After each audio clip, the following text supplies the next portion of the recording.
Welcome to Donmar TV News Channel. Nagdesisyon na ako na huwag tumakbong pagkapangulo ng Pilipinas. Subalit, wala pa ring humpay ang inyong mga panawagan kahit na pagkalipas ng ika-8 ng Oktubre. I have thousands of supporters who cried last October 8, and I cannot find it in my heart to make them cry again on November 15. After the deadline, the offer to run for Vice President became an opportunity to meet you halfway. It's a path that would allow me to heed your call to serve our country and make me a stronger person and public servant in the years that lie ahead. I am here to answer your call. I appeal to all supporters to stay calm. The problems of PDP are their own. Let them resolve the issues within their party. This is all politics, and this will not matter in the years to come, or even now, when we need to focus on this country's recovery and the people's welfare. So let us be circumspect and stay the course, focused on forging relationships to unite for the good of our country.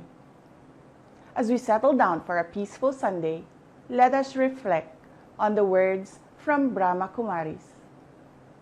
The drama of life consists of elements of both destiny and freedom of choice.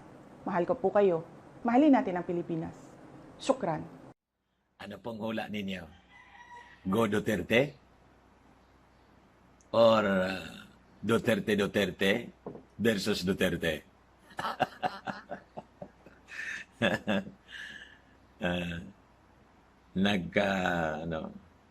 Naloko na, sabi nga ng iba. Ang ibig kong sabihin ng Go Duterte, go, and President Digong for Vice President. Or Duterte, Sigo will be replaced by Inday. Then President Digong for Vice President. So it will be daughter and father tandem. Sa tingin po ninyo, alin doon yung totoo? Baka sa kaguluhan, mga kababayan na to, may mga nagpo-float na nga na balita, lumilitaw na balita na this is intentional para, ma-confuse yung mga tao. Di ba? Hindi pa nga natin alam kung matutuloy yung eleksyon. With all the, emergencies that the world is facing. Hindi pa natin alam. But anyway, dito muna po tayo sa mga possibilities as the, the last day for the substitution of candidates. Bukas pa po. And sabi, si President Digong will file for Vice President bukas. Kagabi nga, diniscuss ko sa inyo. Bakit bukas pa? Bakit hindi kahapon? Di ba? Bakit hindi ngayon? Bakit bukas? Ano nung hinihintay nilang deal? May hinihintay silang deal, sigurado yon. And that deal, mga kababayan, could be galing kay BBM.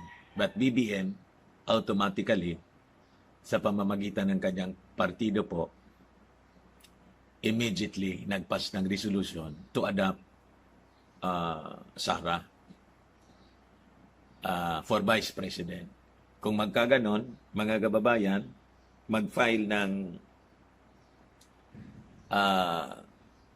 COC as a substitution si President Digong, maglalaban yung dalawa. Yung mag-ama, maglalaban for Vice President. Which is for me, parang ganun ba katindi yung sabi, conflict between Inday Sara and his father? Ganun ba katindi? Ako hindi man naniniwala na ganun katindi. Kung may conflict man po, mga kababayan. And as I was telling you, makikita po ninyo sa takbo ng kwento, kung sigo pinatakbo ng ating Pangulo for President, then siya for Vice President. Ang ibig sabihin nun, kung inadapt ni Bongbong Marcos si Sara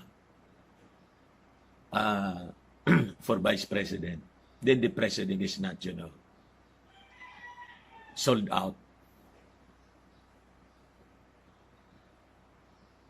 Doon sa pagtakbo ni BBM for President kasi hindi man niya inadapt. Diba? Si BBM inadapt si Sara. Pero si President Digong binigyan ng kalaban, si BBM, in the person of Bongo. So anong ibig sabihin nun? Diba? Napakalinaw.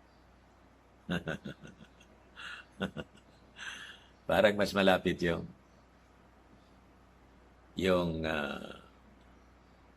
sinabi natin na ultimately ito po ay Duterte or Duterte to. It will be a daughter and father tandem. Sa reading ko lang po, pwedeng mali ako. Ano man ang mangyari, bukas, importante doon mga Marcos loyalist, solid kayo. Ito yung, sa totoo lang, sa reading ko po, itong pagiging solid ng mga Marcos loyalist ang nagpapagulo sa isipan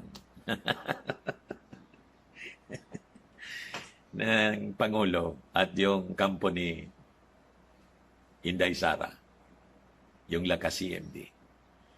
Now, si Chona, sinir sa akin itong statement ni Inday, last month yata ito. I-share ko po sa inyo. Yung, na-discuss ko na to, mga kababayan, but to refresh you of yung mga past events, past statement ni Inday Sara. And we will analyze it kung ano siya. Okay pa? Sabi dito, a statement by Mayor Inday Sara Duterte on Senator Go and President Duterte tandem and the PDP fiasco. Naalala ninyo to? Sabi niya, I would like first to apologize to my mother for this statement. Second, I ask the nation to read my message from the point of view of a politician and nothing else. Number one, the President very recently personally confirmed to me that he will run for Vice President and Senator Go as President. It was not a pleasant event. I was left with 2 letters endorsed to me by the President for consideration. One note explained why I should endorse the Go Duterte tandem, and the other suggested that I take in Senator Go as my Vice President. So, ibig sabihin, you run, ito niya yung kuha natin, dalawang option natin, based on my plan, according to Digong, isupport mo niya yung Go Duterte for President, go for President Duterte for Vice President. Then, kung hindi niya, itong another option, ikaw yung tumakbong presidente, pero sigo yung magiging Vice President mo. No. Pangalawa, sabi niya,